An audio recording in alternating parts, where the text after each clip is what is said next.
तेरे लिए episode 8 wild Ranvijay. कहानी अब तक।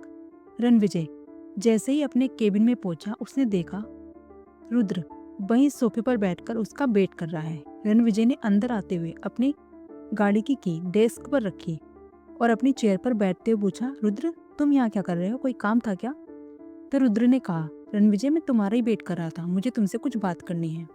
रणविजय ने अपनी सिगरेट सुलगाते हुए पूछा, बोलो क्या काम था? रुद्र थोड़ा टेंस होते हुए बोला, रणविजय वो इंडिया वापस आ गया है। रणविजय ने लापरवाही से अपना सिर चेयर से टिका लिया और एक लंबा कस लेते हुए बोला, मुझे पता है। रुद्र ने हैरानी से रणविजय को देखते हुए बोला, what you know everything still you are relaxed. Ranvijay ने उसकी बात का कोई जवाब नहीं दिया और अपनी सिगरेट के कस लेने लगा। रुद्र ने एक बार फिर पूछा, अब तुम क्या करने वाले हो?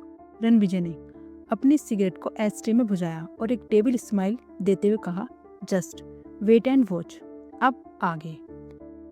नेक्स्ट डे, इंदौर का सबसे बड़ा मॉल। एक बड़ी सी ब्लैक कलर की गाड़ी मॉल के सामने आकर रुकी और उसके पीछे दो और गाड़ियां, जिसमें से काले कपड़ों में बॉडीगार्ड बाहर आकर मॉल के आसपास खड़े हो गए। गाड़ी से रुद्र, सारिका, रूही और कही बाहर आए। कही ने आज एक पिंक कलर का अनारकली सूट पहना हुआ था। वो काफी ज्यादा खूबसूरत लग रही थी। वो चारों एक मॉल के अंदर चले गए। मॉल में आते ही रूही ने कहा, भाई पहले क्लोथिंग स्टोर में चलते हैं ना? और रुद्र का हाथ लगभग खींचते हुए उसे ले गई। कही और सारिका भी उनके पीछे पीछे चली गई।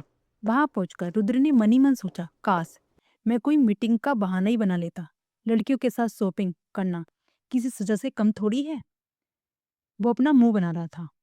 क्लोथिंग स्टोर पहुंचकर रूही, कही और सारिका अपनी शॉपिंग में बिजी हो गई और रुद्र वहीं सोफे पर बैठकर अपना फोन स्क्रॉल करने लगा।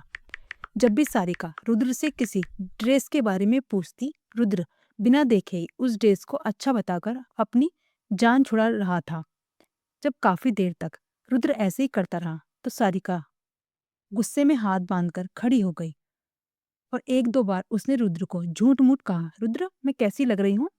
तो रुद्र ने पहले की तरह बिना देखे ही सारिका को देखे कहा, you look so beautiful in this dress, gorgeous. Rudra और सारिका को देख मुंह पर हाथ रखे हुए दूर खड़ी कही और रूही दोनों हंस रही थी। रूही ने कही के कान में कहा, कही आज तो भाई गए।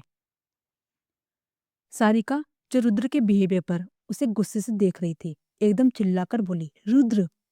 सारिका के चिल्लाने से रुद्र जो अब तक फोन में घसा हुआ था, उसके हाथ से फोन छूटकर गिर गया। रुद्र हड़बड़ाते हुए बोला, हाँ हाँ हाँ बेबी, क्या हुआ? उसने देखा सारिका गुस्से में उसे घूर रही थी। रुद्र के पूछने पर सारिका ने कहा, मैंने पिछले 2-3 बार तुमसे पूछा कि मेरी ड्रेस कैसी लग रही है, तुमने बिना देखे ही कहा, you look so beautiful in this dress baby. Sarika ने ये बात रुद्र की नकल करते हुए कही थी। अभी हमारी शादी भी नहीं हुई और तुमने अभी से मुझे इग्नोर करना शुरू कर दिया। रुद्र ने सारिका को मनाने वाले अंदाज में कहा, बेबी तुम तो इतनी खूबसूरत हो कि कुछ भी पहनोगी उसमें खूबसूरत ही लगोगी। You are the most beautiful girl in the world. Sarika Rudra की बातों को सुन शर्मा गई और उसने स्माइल करते हुए कहा, सच्ची? फिर रुद्र के गले लग गई। रुद्र जो मनी मन ऊपर वाले को शुक्रिया अदा कर रहा था, आज तो बच गया। रुद्र। दूर खड़ी रूही ने कही से कहा, इनका अलग ही चलता रहता है, चल हमें क्या, हमें अपनी शॉपिंग पर फोकस करना चाहिए। फिर दोनों अपनी अपनी शॉपिंग पर लग गई। कहीं ने अपने लिए एक लहंगा सिलेक्ट किया और उसे ट्राई करने ट्रायल रूम में चली गई। कही जब वो लहंगा पहनकर बाहर सारिका को दिखाने आई और घूमकर अपना लहंगा दिखाने लगी। कही का गोरा रंग जो थोड़ा गुलाबी रंगत लिए हुए था, इस पर वो हरे रंग का लहंगा गजब लग रहा था। वहां कोई और भी था जिसकी गहरी नजर कही को देख रही थी।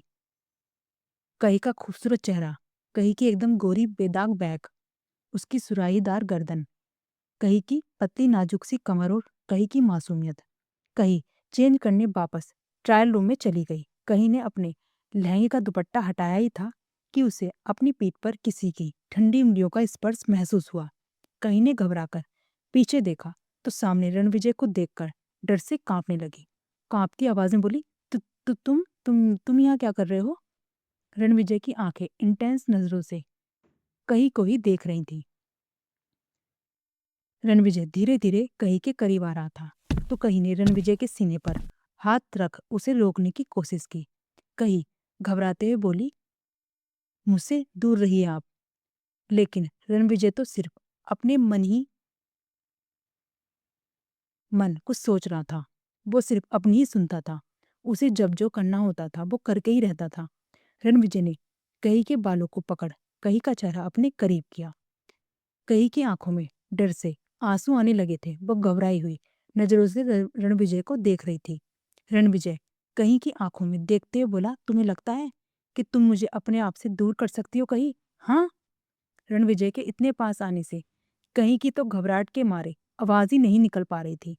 रणविजय ने कही के चेहरे पर झुकते हुए से सॉफ्ट होठों पर अपने होठ रख दिए। रणविजय कही को ऐसे किस कर रहा था जैसे कितने वक्त की अपनी प्यास बुझा रहा हो। रणविजय का एक हाथ कही के बालों में था और दूसरा उसकी मुलायम कमर को सहला रहा था। कही अपने हाथों से रणविजय के कंधे पर मार रही थी, लेकिन स्ट्रॉन्ग रणविजय के आगे नाजुक सी कही क्या ही कर सकती थी। फिर कही ने भी थककर विरोध करना बंद कर दिया। रणविजय अब धीरे धीरे वाइल्ड होता जा रहा था। करीब 10 मिनट की डीप किस के बाद रणविजय ने कही के होठों को छोड़ा।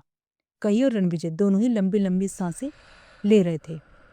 उनकी सांसों की आवाज उस ड्रेसिंग रूम में गूंज रही थी। कही का चेहरा आंसुओं से और सांस फूलने के कारण लाल हो गया था। रणविजय ने अपनी उंगलियों से कही के चेहरे को सहलाया। कही ने अपनी नजरें झुकाकर रखी थी।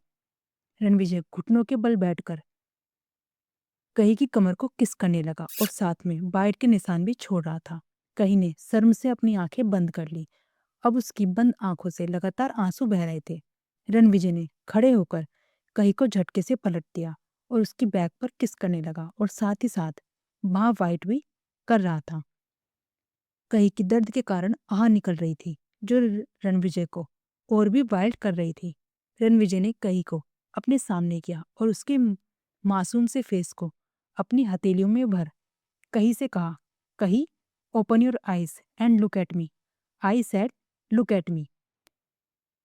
रणविजय ने लास्ट की लाइन थोड़ा सख्त आवाज में कही तो कही ने डर से अपनी आंखें खोल दी। उसने नम आंखों से रणविजय की तरफ देखा तो रणविजय के फेस पर एक डेविल स्माइल थी। रणविजय ने अपनी गहरी आवाज में कहा, आइंदा से मुझे इग्नोर मत करना जैसे तुमने कल किया था। एक बात हमेशा याद रखना कि तुम सिर्फ मेरी हो, सिर्फ मेरी। तुम्हारे जिस्म पर, तुम्हारी रूह पर सिर्फ मेरा हक है, सिर्फ मेरा। Got it? क्या है? रणविजय एक बार फिर कही के होठों की तरफ बढ़ने लगा, जिसे देख कही ने एक बार फिर अपनी आंखें कसकर बंद कर ली। जिसे देख रणविजय के चेहरे पर एक तिरछी स्माइल आ गई। लेकिन जब कही को काफी देर तक कुछ महसूस नहीं हुआ तो उसने अपनी आंखें खोल ली, पर सामने कोई नहीं था। उसने अपने आसपास नजर डाली तो रणविजय कहीं नजर नहीं आया। पहले तो उसे लगा जैसे उसने कोई बुरा सपना तो नहीं देखा, लेकिन अपनी कमर पर लब बाइट के निशान देख उसका ये बहम भी जाता रहा। उसने जल्दी से अपने कपड़े चेंज किए और ट्रायल रूम से बाहर आ गई। उसे काफी डर लग रहा था रणविजय की हरकतों को देखकर। सभी ने बाकी की शॉपिंग कंप्लीट की और रेस्टोरेंट में खाना खाकर घर चले गए। इस दौरान कही थोड़ी चुप चुप थी। सारिका ने कई बार पूछा भी, लेकिन उसने तबीयत सही ना होने का बहाना बनाकर बात टाल दी। कहीं घर आकर सीधा अपने रूम में चली गई और डोर लॉक करके अपने बेड पर जाकर लेट गई। आज रणविजय का बिहेवियर याद करके उसे रोना आ रहा था। अब उसे रणविजय के एहसास से भी डर लगने लगा था। वो अपने तकिए में मुंह छुपाकर फूट फूट कर रोने लगी। उसे आज अपने बाबा की बहुत याद आ रही थी। वो बार बार रोते हुए कह रही थी, बाबा आप जल्दी आ जाओ, आपके गुड़िया को आपकी बहुत याद आ रही है। कही कब ऐसे ही रोते रोते सो गई उसे पता ही नहीं चला।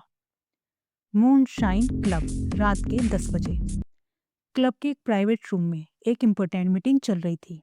सोफे पर एक हैंडसम लड़का जिसने ब्लैक शर्ट, ब्लैक पैंट और ब्लैक ब्लेजर पहना हुआ था। उसकी शर्ट के ऊपर के 2 बटन खुले हुए थे, जिसमें उसकी मस्कुलर चेस्ट दिखाई दे रही थी, जो उसकी ड्रेसिंग पर्सनैलिटी को और भी ज़्यादा हॉट बना रही थी। उस लड़के के एक हाथ में वाइन और दूसरा हाथ उसने सोफे पर टिका रखा था। उसके बैठने का स्टाइल ऐसा था जैसे कोई राजा अपने सिंहासन पर रोब से बैठा हो, लेकिन उसके फेस एक्सप्रेशन एक डेविल किंग की तरह थे, जिसके सामने अच्छे अच्छों की बोलती बंद हो जाए। जी हाँ, अब ज़्यादा सस्पेंस न बनाते हुए बता देते हैं। वो डेविल किंग कोई और नहीं, द रणविजय रॉय कपूर था। उसके पास ही दूसरे सोफे पर बैठा हुआ था रुद्र। उसके फेस एक्सप्रेशन भी काफी ज्यादा कोल्ड थे। तभी वहां बैठा एक आदमी, जिसकी एज करीब 45 ईयर्स होगी, वो अपनी चेयर से खड़ा हुआ और गुस्से में चिल्लाते हुए बोला, मिस्टर रणविजय, हम आपकी ये शर्त नहीं मान सकते। उस आदमी की बात सुनकर पास बैठे और लोगों में भी थोड़ी हिम्मत आ गई। वो भी अपना विरोध जताने लगे। हाँ, हम सब इन पेपर्स पर साइन नहीं करेंगे। रणविजय अभी भी फेस पर बिना कोई एक्सप्रेशन लाए बगैर अपनी वाइन के सिप ले रहा था। वो अपनी ड्रिंक करने में मस्त था। रणविजय ने अपनी कोल्ड नजरों से सबको देखा। उसके ऐसे सबको घूरने से वहां बैठे कुछ लोगों को पसीने आने लगे, क्योंकि रणविजय बिजनेस वर्ल्ड में एक हार्टलेस बिजनेस टाइकून के तौर पर जाना जाता था। उसने गहरी सांस ली और अपनी गन निकालकर सामने टेबल पर रख दी और कहा, अब बोलो, किसे दिक्कत है? अब तो वहां मौजूद सबकी जान हलक में अटक गई। वो रणविजय की बात का मतलब अच्छे से समझ गए थे। अब सभी ने चुपचाप पेपर्स पर साइन कर अपनी जान छुड़ाई, क्योंकि जितना वो जानते थे, रणविजय ने अगर एक बार किसी चीज को पाने की जिद कर ली तो वो उसे किसी भी तरह हासिल कर लेता था, चाहे इसके लिए किसी की जान ही क्यों ना लेनी पड़े। सभी अब एक एक कर उस प्राइवेट रूम से बाहर निकल गए। बाहर रह गए सिर्फ रणविजय और रुद्र। रुद्र, जो काफी देर से शांत था, उसने रणविजय से कहा, ब्रो, वो गोयल आजकल कुछ ज्यादा ही उछल रहा है, उसका कुछ करना पड़ेगा। रणविजय ने रुद्र की बात सुनकर एक डेविल स्माइल के साथ कहा, सुना है उसकी बेटी बहुत खूबसूरत है? रुद्र रणविजय की ये बात सुनकर कंफ्यूजन से रणविजय की तरफ देखते हुए बोला, मैं तुमसे गोयल की बात कर रहा हूँ और तुम मुझे यहाँ ये बता रहे हो कि उसकी बेटी कितनी खूबसूरत है। वैसे उसकी बेटी खूबसूरत ही नहीं, पागल भी है, वो भी तुम्हारे पीछे। तो रणविजय ने अपनी वाइन का सिप लेते हुए कहा, तो क्यों ना उसकी यह विश पूरी कर दी जाए। कहकर रणविजय एक डेविल हंसी हंसने लगा। रुद्र ने भी हंसते हुए अपना सिर नामे हिलाया और कहा, कभी कभी ये समझ नहीं आता कि लड़कियां तुम्हारी कमजोरी हैं या तुम लड़कियों की कमजोरी हो। रणविजय ने एरोगेंट वॉइस पे कहा, कोई भी लड़की द रणविजय रॉय कपूर की कमजोरी नहीं बन सकती। कहने के साथ ही उसने अपना वाइन का गिलास एक ही सांस में खाली किया और उसे टेबल पर पटक दिया। वो वहां से उठकर बाहर चला गया। रणविजय के जाने के बाद रुद्र ने स्माइल करते हुए कहा, कभी ना कभी तुम्हारी जिंदगी में भी प्यार दस्तक देगा। प्यार कभी कमजोरी नहीं बल्कि ताकत है, इसका एहसास तुम्हें भी होगा। कोई एक लड़की जिसे तुम टूटकर प्यार करना चाहोगे, हमेशा उसे प्रोटेक्ट करना चाहोगे, यहाँ तक कि उसके लिए खुद को बदलना भी चाहोगे। और मैं दिल से चाहूंगा कि जल्दी तुम्हारी जिंदगी में ऐसी लड़की की एंट्री हो। फिर वो भी उठकर बाहर चला गया। रणविजय बाहर आकर जैसे ही बार काउंटर की तरफ बढ़ा, वहां पर फ्लोर पर डांस करती हुई लड़कियों ने उसे घेर लिया, जिसे देख रणविजय के चेहरे पर एक तिरछी स्माइल आ गई। वो अपनी बाहों में 2 लड़कियों को थामे डांस फ्लोर की तरफ चल दिया। वहां लाउड म्यूजिक बज रहा था और रणविजय मदहोश होकर उन लड़कियों के साथ डांस कर रहा था। लड़कियां तो रणविजय का अटेंशन पाने के लिए कुछ भी करने को तैयार थी। आखिर रणविजय तो था ही इतना हॉट पर्सनैलिटी का मालिक। तेरे लिए झूमो दीवाना बनके, तेरे लिए तेरा हूँ मैं हूँ तेरे लिए, होना कभी तू जुदा। इस सॉन्ग पर लगातार लड़कियों के साथ रणविजय झूम रहा था और लड़कियां भी चिपक चिपक कर उसके साथ डांस करने में लगी हुई थी। उन्हें तो बस मौका चाहिए था रणविजय के साथ करीब आने का। उसके साथ टाइम स्पेंड करने का, और वो मौका उन्हें रणविजय खुद ही दे रहा था। इसका वो मौका कैसे न उठाती। रणविजय भी उनके करीब आकर उनके साथ डांस कर रहा था। सो क्या होगा आगे? क्या रणविजय कहीं को ऐसे ही परेशान करता रहेगा, या उसका जुनून तबाह कर देगा कहीं की जिंदगी? रणविजय की ये प्ले बॉय की पर्सनैलिटी बदल पाएगी या नहीं? क्या रुद्र का कहना सही था? क्या कोई लड़की होगी जो उसे पूरा बदल देगी, जिसे रणविजय अपनी जी जान से प्यार करेगा? जानने के लिए बने रहिए हमारी स्टोरी के साथ, तेरे लिए द साइलेंट इंक पर, मेरे कहीं के साथ। Thank you.